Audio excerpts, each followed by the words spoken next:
नींद लेनिया तू, सुपना रचनिया तू, और सुपने में जो ड्रामा खड़ा करया उसने असली मान के देखनिया तू। नींद वेखे जो आप सोए कर रस्ता है सुपन ड्रामा तू, और भांत भांत के रूप लखे फिर और कर्म करे है नाना तू। सुपने में भांत भांत के रूप देखता है और नाना प्रकार का कर्म भी करता है। सुपने में मौत होगी, सुपने में मेरा बेटा मर गया तो कि मैं जाके पास रोऊं? कोई रोंदे नहीं, क्यों रोना चाहिए था, असली होता तो। नींद विखे जो आप सोए कर रस्ता सुपन ड्रामा तू, भांत भांत के रूप लखे और कर्म करे है नाना तू। जागृत काल मेट सर्व को, और जब जाग्या तो सबको मेटनिया भी तू। जागृत आप मेट सर्व को, और रहे आप खुद छाना तू फिर भी न्यारा ही रह गया। रहे आप तू, रहे आप ही छाना तू। अरे दास हरपाल पिछाण आपको रामा है रे रामा तू।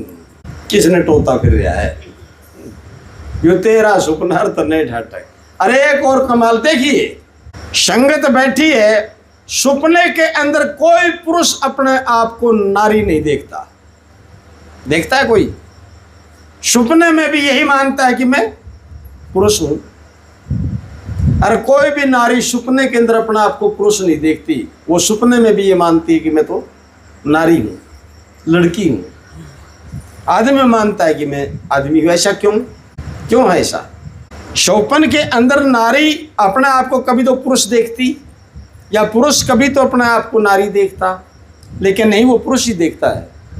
जब भी सपना लेता है तो सपने के अंदर अपना आप को यही मानता मैं तो पुरुष हूं, और नारी नारी मानती है। उसका मूल कारण ये है क्योंकि गर्भ से बाहर आते ही हमारी प्रतीत करा दी गई कि तू लड़का है, ये लड़की है।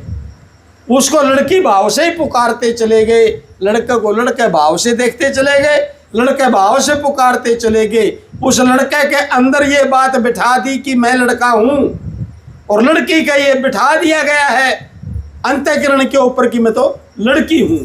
और सुपने के अंदर भी ये प्रतीत इतनी गजब की जमी हुई है, सुपने में भी ये प्रतीत उखड़ती नहीं। मेरे कहने का भावार्थ, अगर ऐसी ही प्रतीत तेरी ये जम जाए कि मैं शरीर नहीं एक आत्मा हूं, तो तुम शरीर अपना आप को कभी देखोगे ही नहीं, तुम आत्मा ही देखोगे। और फिर मुक्या लफड़ा, झंझटें खत्म। लेकिन प्रतीत शरीर के ऊपर है, हम इसको अपना आप को शरीर ही करके देख रहे हैं, मैं तो शरीर हूं। ठीक है, अब इसका मैं पूरा विश्लेषण करके आपको दर्शाऊं, इससे पहले भ्रम का तो बहुत टाइम लग जाएगा कि जिसको शरीर शरीर करके तुम चिमड़े हुए हो, इसके ये है भला क्या, ये सौदा क्या है? तो 5 प्रकार के भ्रम हैं जो इस जीव के ऊपर छाए हुए हैं। और यह जीव रूपी तलवार जब तक इस म्यान 5 परत का म्यान के अंदर फिट है ना, या कुछ नहीं कर सकती। ना म्यान से युद्ध लड़े जाते, युद्ध तलवारों से होते हैं, युद्ध तलवारों से जीते जाते हैं, म्यान से नहीं। तो ये शरीर तो म्यान है, इसके अंदर चेतन कोई और है। ठीक है, लेकिन यह पर्दा उतार के, ये पर्दा हटा करके इसको दिखावे कौन? देखिए बंधुओं, अब गुरु का कार्य क्या है? ठीक है, बैठते ही गुरु की महिमा हमने गानी शुरू करी। बिल्कुल स्पष्ट बात है, कुछ अद्भुतता,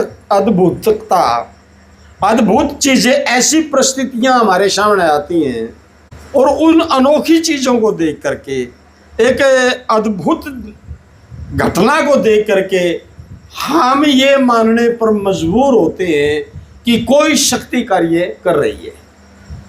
स्पष्ट बात है यार, जमाई सिद्धि से, यानी कोई न कोई शक्ति कार्य कर रही है। ये मौसम बदलते हैं, कोई शक्ति तो कार्य कर रही है। ये बदलाव हो क्यों रहा है?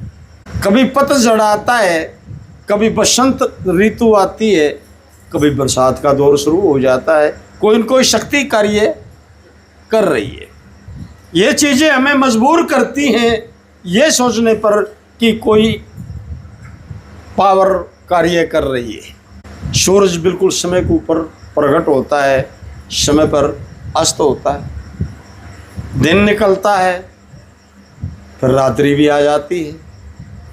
ठीक है, हमने इस कोठी के ऊपर पानी चढ़ाने के लिए मोटर लगानी पड़ती है। मोटर लगावा ना, जब प्रेशर से ऊपर उस टंकी में पानी जाता है और उसने 150 फुट जो नारियल को वहां पानी से भर दिया, 150 फुट पे रहे मोटर के वहां पानी से भर दिया, तो यानी कोई कोई शक्ति कार्य कर रही है। और ये चीजें हमें ये मजबूर करती है कोई शक्ति है, और वो शक्ति कौन हो सकता है? केवल हम ये मानते हैं कि वे परमात्मा है,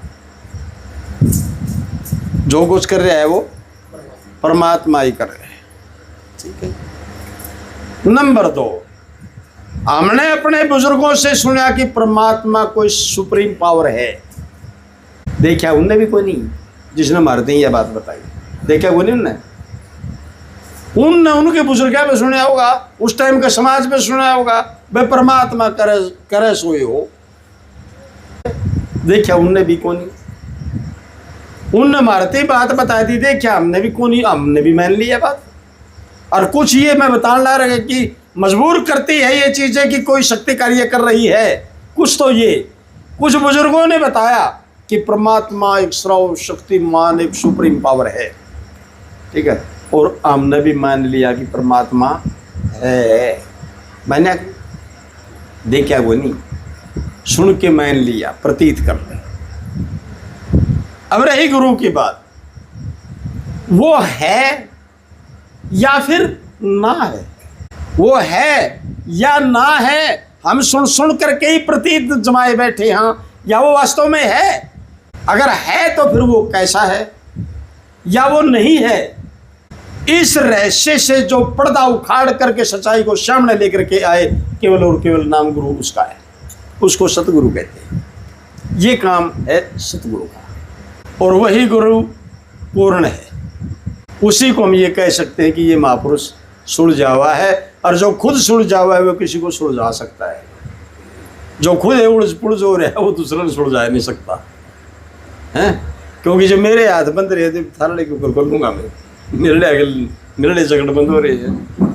तो यहाँ पर है कि किसी उत्तम गुरु, हर महापुरुष ने हिला दिया, किसी उत्तम गुरु की तलाश कर, किसी ऐसे महापुरुष की तलाश कर जो तुम्हें सुलझा दे और सच्चाई को सामने ला दे। यू झंझट रोज रोज का मिटे, यू तो जन्म जन्म का बना लिया पाना, तो मेरा नहीं कितना लंबा सफर है, यू कब तक कटेगा है ना। पानी हिसाब ला दे, कै कदम चल लिया मैं कि सफर घटा भी है को और बढ़ गया, लेकिन जुट रहे। हाँ, जैसे शाम को प्रमाण था, सभी कहते हैं एक दिन जाना है, और जन पूछ ले कहाँ जाना है, बोला न्यू तो कौन बेरा, फिर तेरे बाप कैसे जाओगा, क्योंकि जाएगा कहाँ जब तेने न्यू कौन बेरा कि मैंने जाना खड़े, तो फिर तू जाएगा खड़े रे।